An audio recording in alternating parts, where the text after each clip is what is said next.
Welcome along to Aston Villa from the stands. Good morning, good afternoon, good evening to whenever you're tuning into this show.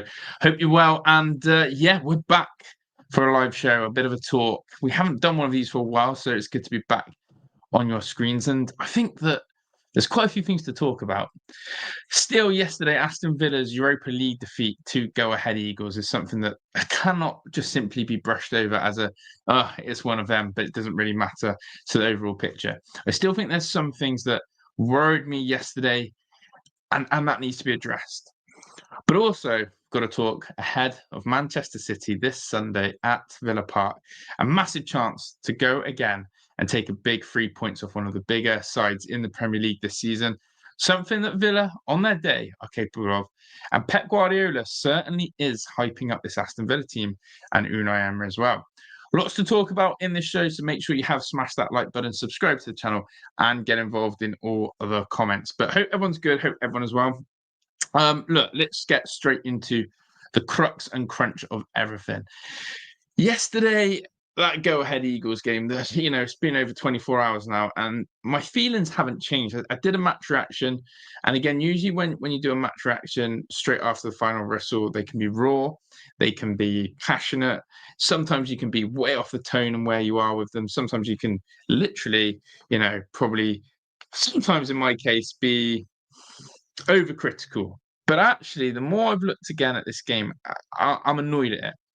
And there's a series of strands that have annoyed me with it. Okay, number one, and I'm going to start with this: the fact that Villa rotated their side. I've got no qualms or problems with that. That is what a squad is for. That is why you have squad depth, to give someone else a chance, to give someone else some opportunity to rest a few legs, to basically say, "Go on, then. We're a squad this season. Go do your part." So many of those squad players let themselves down yesterday. So many of those squad players have just given Unai Emery a clear message of, yeah, there's a reason why we haven't featured in the Premier League much this season. And I think that is a massive sort of talking point for me, is that we talk about Villa's squad depth and we talk about the need that actually, look, if this was Champions League, if we were in the Champions League and we rotated that heavily like we did, we'd have got smashed. Europa League allows us that chance and opportunity to rotate, to recycle our squad, and use different options in different areas. We experimented with Victor Lindelof at right back. We basically put Tyrone Mings, as captain alongside Pau Torres again, and reconfirming that Tyrone Mings and Pau Torres simply will and won't ever work. We've looked at using Onana, the man who's been injured, the £50 million man who's been injured. We've looked to try and deploy him, get some minutes, impose yourself. I'm still waiting for that big Onana performance. I'm still waiting for that performance to go, that's why we paid 50 million for Amadou and Onana. Instead, I'm sat there going, ugh, the more I watch this guy, the more I'm thinking we've had our pants absolutely pulled down. This is bang average. Bogard, a shining light, I guess, in the sense of he's dipped in and out of our Premier League starting lineup. He's showed us that he can play a role of positions, and big up to Bogard for showing his worth, and I think a player that we should really be excited about. But then that front line again, your Sanchos, your Watkins, your Gessons, it's questions. And dare I say this, the more Ollie Watkins is playing this season, the more questions are being asked rather than answers. And I'm starting to feel like that goes the same way with Evan Gessons as well. The more he plays, the more chances and opportunities he has, the more I'm starting to think, what is this? What am I seeing? So I think that, an overall sort of position is there are more questions than answers to Aston Villa's starting lineup yesterday, of those who haven't had much minutes or those who are in need to show something and completely dropped. So that's one taking point from yesterday. The second one for me, quite simple. The penalty taker situation. I know many fans, many content creators have said it, but I agree on this sort of stance. Where is the penalty taker? Who is the penalty taker? Why is there no penalty taker? And how is there no penalty taker? That's unacceptable. We've missed way too many penalties in all competitions. Ever since Dougie Luiz has left, we've never really stepped up and replaced it. And that's what I loved about Dougie. Dougie was the man. Dougie Luiz was the man from the penalty spot, from the corners, from the free kicks. He was the man. And for me, no Dougie Luiz since been on penalties. We haven't found the answer. Ollie Watkins doesn't feel the answer. Yuri Tillemans wasn't, is he? All of a sudden, Emi Buendia. And the thing that probably bugged me about Emi Buendia taking the penalty is, anyone who looked into players' body language and psychology will see that Emi Buendia yesterday did not fancy that penalty. There was that look of anguish in his face, that look of fear, huffing and puffing, face screwed up, didn't carry himself with those shoulders. And I thought to myself, Buendia really doesn't fancy this. I said it on my watch along yesterday, he's missing. He does not fancy this. And there was even that little delay that probably didn't help him. But Buendia hadn't taken a penalty for 5 years. 5 years was the last time he stepped up and took a penalty, and that was from Norwich. Okay? So why 5 years later is he taking his second ever career penalty? Oh, because he scored a goal against Tottenham. Oh, he's a little bit in form in front of goal. I want to know, was that pre-designed that Emi Buendia was on penalties? Was that Emi Buendia's idea to take a penalty? Did John McGinn point to that? And that comes to my next part of the leadership. We saw Tyrone Mings wear the armband when McGinn was on the bench. Again, we now realise that Emi Martinez has been ousted of all captain duties. Fine, I can live with that. I can deal with that. That's part of what happens if you're so vocal. But, Emi Martinez being ousted of captain duties, fine. Tyrone Mings then, leadership skills. Yeah, leader in some sense has been one, and sometimes his leadership can come in terms of his performances. But the problem is, and I always say this with a captain, if you're not playing well, if your own performance is in a little bit of crisis of confidence, if you're not necessarily the leader because of how you're playing, then your leadership hides away. And it's why sometimes taking the captain's armband off someone can improve performance. For me, Tyrone Mings knows himself that he sort of dropped out of the Aston Villa best 11. He had the chance and opportunity from Unai Emery. He did displace Pau Torres, but Pau has won his spot back. I think Mings as captain, there isn't that leader that we all think he's there. I look across the rest of the team and there are no leaders. John McGinn comes off the bench, puts on the armband. Again, we orchestrate a mess. And I think that the more I really deep this Villa side, it's the lack of leadership, the lack of directions. Because in my eyes, John McGinn, for me, as skipper, again, someone who has been in front of goal and done quite well in front of goal. John McGinn should do one or two things, in my opinion, as captain. He either takes the ball and says, I'll take this one, lads. We've got ourselves in a bit of a sticky mess here. We're 2-1 down. It's not been great. Look, I've just come on. As captain, I'll step up and I'll sort this one out. Fine. Or the other one is you give the ball to someone who has the experience of taking penalties. And Emi Buendia isn't that guy. Emi Buendia isn't that guy. 5 years was his last penalty. But the other question I always says, and this is the one I want to sort of boggle my head around is, and big up Les and Jamie in the chat. And by the way, if there's anyone else in the house listening in or tuning in, do say hello or share your thoughts on anything that I'm saying. And Barry says, give it to Luca Dean. Wasn't on the pitch yesterday. Or was he? No, he wasn't on the pitch yesterday. But you give it to someone who's got a little bit more guile about them. And yeah, I just think the biggest question I always say is, why are strikers never the one to take the ball off someone and say, give it to me? Now, again, this isn't me crashing in on Donyell Marlin, because I think actually if Donyell Marlin had the chance, he'd love to take a penalty. But for me, the bread and butter of a striker is to score goals, right? And so a striker should be comfortable and clean to take penalties. And that's where I come back to. You're not going to see Erling Haaland hand the ball over to someone else to let them have a penalty. You're just not going to do it. Newcastle's new striker, Voldemort, comes in, takes the ball. He's having penalties. The number 9 for me should be the bread and butter of all penalties. And that's where you stop this idea of who's going to be a penalty taker. That's where you stop the conversation of, oh, how do we find our next? Your next penalty taker should be whoever's the number 9 on the pitch, your striker. And that's where the butt lies for me. If you want to resolve a penalty situation, make your number 9 have it. Now, Ollie Watkins, to be fair, has tried to be that guy. We've tried to give it to our number 9 and simply hasn't been able to show us that he's comfortable in penalties. Fine. Donyell Marlon. If I'm him, I'm saying, look, I'm your goal scorer. I'm a finisher. I can finish. Let me have a.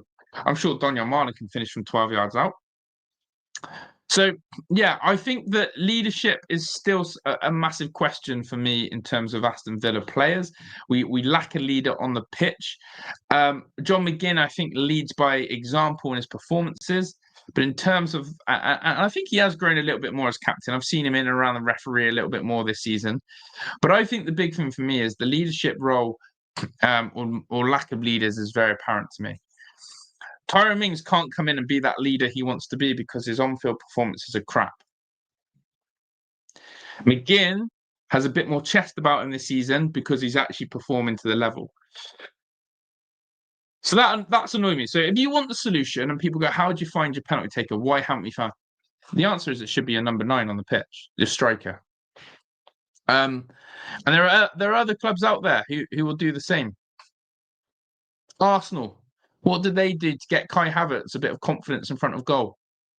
They gave him the penalty last season. Yes, they got ridiculed from it, but it gives Kai Havertz some confidence. Then all of a sudden, Kai Havertz goes and scores goals. As I've said, Erling Haaland will never give up a penalty for Man City. Yeah, Gyökeres, he wants the penalties now for Arsenal, but Saka won't let him have it. Fine. Yeah, Liverpool. I'm sure Isak or Ekitike will want the penalty. Do you see what I'm saying? So, yes, Ollie Watkins, for me, whether people like it or not, Watkins should be our penalty taker. He's just got to sort that out. If Ollie Watkins is on the pitch, he should be our penalty taker, and he should be nailing and learning the technique of penalties, not hiding away from it. But Donyell Marlon, for me, should have been on that. Big up everyone in the chat. Make sure you smash the like button, people, and get involved in the comments. It's embarrassing and incompetent when a striker hasn't the confidence to score from 12 yards. Correct. Should have sold Watkins to Man U. Won't get dough from now. No, we're going to be short on that, Duncan. It's going to be very hard unless a miracle January bid comes in. El Ghazi spoiled us for the pen spot 3 seasons. Yeah, and Dougie as well. Like, we've never replaced Ghazi or Dougie, and it is a skill, it is a technique, but it's also something you must sort out. I feel like neglecting a penalty taker is like not working on corners in training, defensive and attacking. Like, that is the level of penalties for me. That is what penalties mean to me. You're not going to have a week where Villa don't go with Austin McPhee, right, we need to go over the corners. Why are we not doing the same with penalties? Because the data and stats are there. We're missing too many penalties. We're missing too many opportunities. So, yeah, when you go through that, you're not going to miss out corners. You're not going to miss out how we do free kicks. You've seen the free kick routines that we tried. You just won't miss them. So that's my little rant on penalties. I know everyone's had their say on that, but it sort of goes into then what yesterday epitomised for me is that massive question that we always have to ask, right? Villa rightfully are favourites for this competition. And I'll say that again, we are rightfully favourites for this competition because of the performances that we've done in the Champions League last season, because of our manager, because of the squad that we have. And we got embarrassed and humiliated by a squad that cost 30 million yesterday.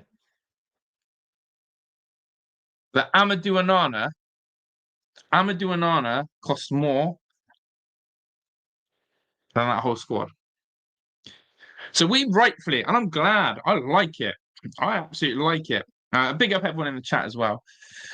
I like it that Aston Villa go into a competition as favourites. I like it that we are respected by the whole sort of competition and the neutrals to say this Villa team is theirs to win. But being favourites doesn't mean you automatically win something. And I think that's where Villa have to look at themselves and go, we have issues with being favourites. We were favourites to beat Crystal Palace at Wembley in that FA Cup semi-final at the time. Now, if Palace played us in a semi-final at Wembley, I actually think Palace would be favourites. A, because they've won the FA Cup. B, because they've won the Charity Shield. And C, because of our terrible record against them. But despite us having that voodoo record against Palace, we were still favourites to beat Palace in the FA Cup semi-final. Didn't do it. Conference League, Olympiacos, still at the time, we were favourites to beat Olympiacos. Didn't do it. Manchester United at Old Trafford, last game of the season, needed to win, means we qualify for Champions League. We were favourites to win that game at Old Trafford, despite our record, we were favourites. So where am I going to this? Yesterday showed me that when the going gets tough, we're still not getting going in these cup competitions. When the back's against the walls, we don't rise like lions. And what I found is yesterday, it was look, it comes down to a lot of things for me yesterday. But number one, the cutthroat answer is, if Watkins, Gesson, and Buendia take their sitters, we win the game comfortably. So our lack of finishing is a problem, right? Oh, another day we would have scored 3 or 4. Funny enough, in cup competitions, you don't get another chance. And that's the phrase I won't have. And we're lucky in the sense that this is still a group phase. But what we should be doing is preparing for the knockout stages. We should be not having any bogeys or any hiccups in this group phase. We should be getting used to what is it like going away from home and playing these type of teams in these intense atmospheres. Conference League, we used excuses. Oh, we're not used to the Legia Warsaw atmosphere. Oh, we're not used to these tough European nights. They're a different. We were influenced by the crowd. Okay, we got over that and we did Champions League, and we rose to it in the Champions League. We can't make excuses in the Europa League for that. So number 2 is that actually, when and how we went 2-1 down so quickly, I think we all knew we weren't going to come back from that. I think the players' body language told us everything. I think the players knew 2-1 down out of the blues. The rain was pouring down. The crowd were going wild. They were right behind the go-ahead Eagles. The players didn't fancy it. That's how I felt, personally. Then the substitutes came on, and it was a little bit like 4 substitutes at one time, and the subs couldn't really do anything. The subs were a bit like, well, we didn't get ourselves into this mess. And I felt there was no patterns of play. There was no game plan to go win that game. It was all a little bit hit and hope. And so it comes down to it again. When this Villa side have the pressure and expectation, and when it matters, and it doesn't go to plan, do we have the know-how to get ourselves out of a mess? Do Villa know how to turn it around when we are up against the wall? Do we have the mentality to stay strong and focused and go win a cup competition? Because the more I look at this Europa League, there's no reason why we shouldn't win it. I'm serious. So, yeah, interesting stance there. Let's see what some of the questions are in the chat. Would you swap Banana for quality number 9 right now? Honestly, I'm going to ask this BY. Does he even get into our best 11? No. Okay, how much did he cost? 50 million. Conversation ended. If a 50 million pound player can't get in your best 11, the conversation's done. So, yes, of course. We need more quality in the first 11. That's the truth. Facts. You know, again, is Evan Gesson, if he's in our first 11, is he that quality in front of goal? Does he have that GA in front of goal to get us over the line?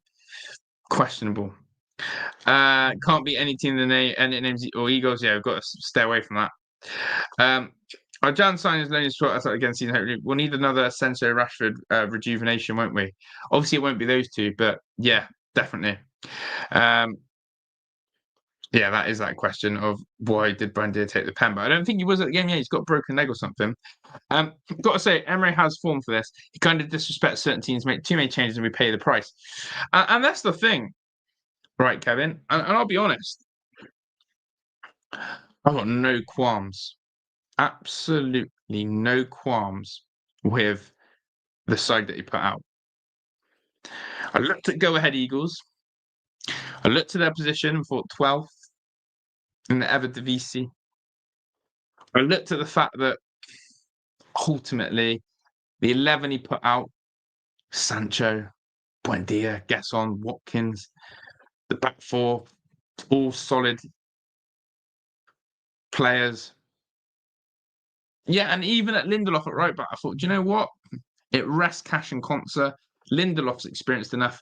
Look, if we were playing a Liverpool or Arsenal or Man City or Chelsea and I saw Lindelof at right back, I'd be absolutely raging. But again, without sounding arrogant, we should be cleaning up Go Ahead Eagles. And the first 20 minutes that we looked like we were doing that. In fact, we did clean them up. We just didn't take our chances. So I don't mind rotating in these groups. I've actually said that if anything, it does allow Villa to not do a Spurs, which is basically, guys, we can still compete in the Premier League on the weekend. We can still compete in the Premier League. We're going to qualify automatically in the Europa League bit. We're going to finish in the top 8. I've got no doubts about that. But the issue is that I want us to be able to go and give Man City their best game on Sunday. And fresh legs, a little bit of a rest. Rodgers, Konsa, Cash all had a lot of minutes in the bank. Kamara, they should be fresh. They should be ready to go. McGinn, which is good. And that's why I thought, you know what, being in the Europa League, as much as I don't like that competition, it does allow us to see more of the squad. So that's one positive of the Europa League. But yeah, the team's good. The team was better, good enough. I'll say it again. Their highest earner is on 5.5k a week.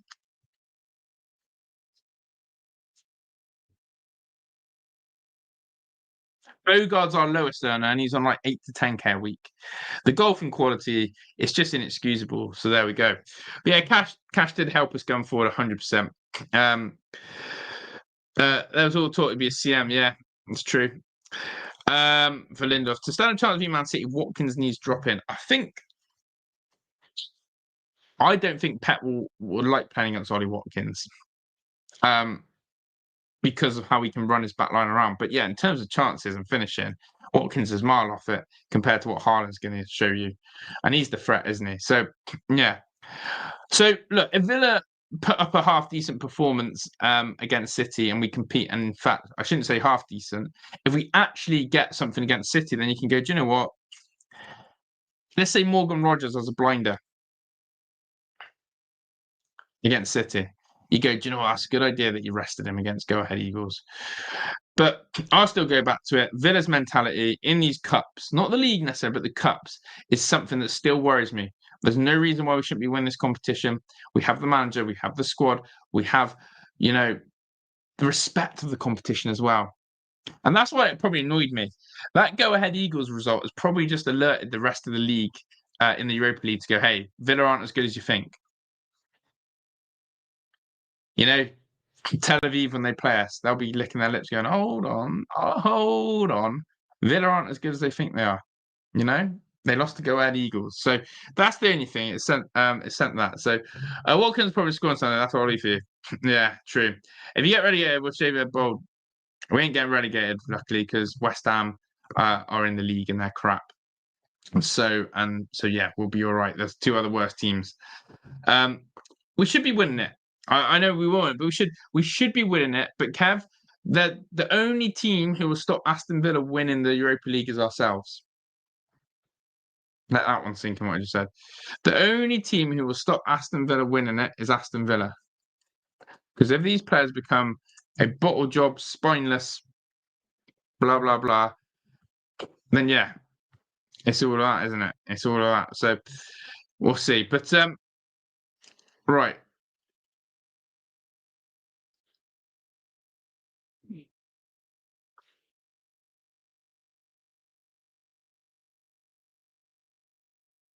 So I was just reading something about Evan Guess on that.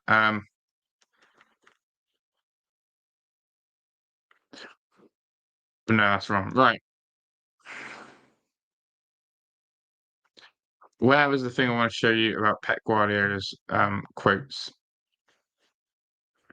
So Pep Guardiola, it'd have been Percy, wouldn't it? Who's the Villa reporter I'm looking for? He does all the was it oh, God, where did I find Pep quotes? I'm having a stinker here. Oh God. I'm having an absolute Western supermare here. Where's the Pep quotes? Who did the Pep quotes? I read them earlier. That's really annoying now. Damn. Give me a second, chat. I've lost. I want to show you the Pep what Pep Guardiola had to say about Villa. It's really annoying. If it's not Tanswell perfectly, I'm having a stinker here. It's not Tanswell. It's not Percy. It's what's going on? I'm having an absolute blankage here.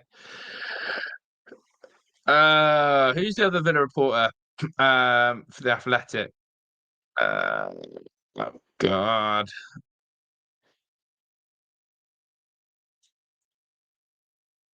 I'm having a stinker. John Townley, thank you. Thank you. Yeah, you nearly embarrassed. Yeah, that's perfect. Thank you. Villa Shane. I was having an absolute meltdown. I had too many Johns. But yeah, Villa's favourites doesn't suit them. Olympiacos past 7, yeah, it's true. That's what I said at the start. Villa Shane are correct. I truly believe once we reach the knockout stages and we were Emery filled our strongest side. And seriously, oh yeah, we have to be feeling our strongest side. We won't be rotating them. No chance. But it's again, even our strongest side, are we mentally strong enough to do the job? Right, a little bit of comments on Pep here. So I like this one. Man City boss Pep Guardiola admits that a trip to Villa is one of the most difficult away fixtures his side will face all season. They were much better than us in the two fixtures played at Villa Park. The aberration I have for Unai is huge, so a nice seal of approval there from Pep. And yeah, they don't like coming to Villa Park. They really don't. And the last couple of head-to-heads will show that. We've given them an absolute torrid time. It has become it. The only difference, you know what I say, is actually it used to be the Jack Grealish show. It used to be the Jack Grealish fiasco with City and Villa over the years, especially when it came to Villa Park.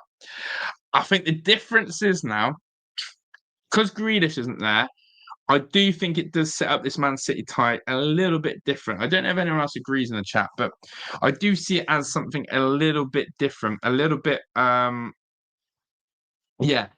I just think that there was too much focus on Jack Grealish and not enough focus on the game. So I think that maybe affected Man City in some sort of way.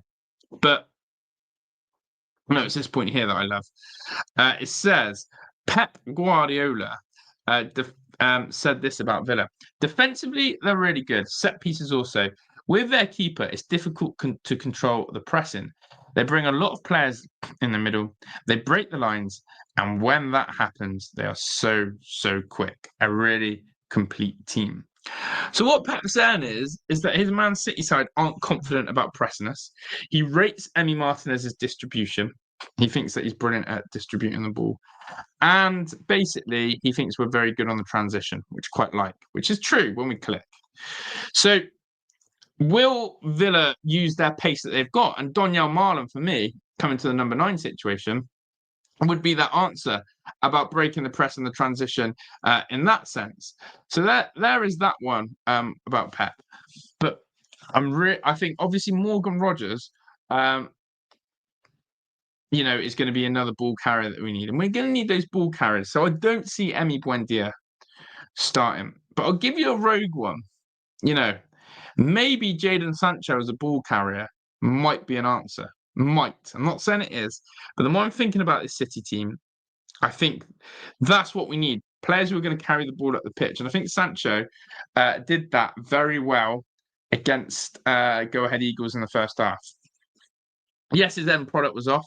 Yes, his quality was off. But what I liked with Sancho is he had no fear and he carried that ball. So we'll see. But yeah, overall, Pep fears us. I think that what we do against Man City at the Etihad is at Villa Park is going to be easier than what we do at the Etihad. I think we've got a real good chance if we go to the game plan. But ultimately, as black and white as it is, we just have to stop Erling Haaland.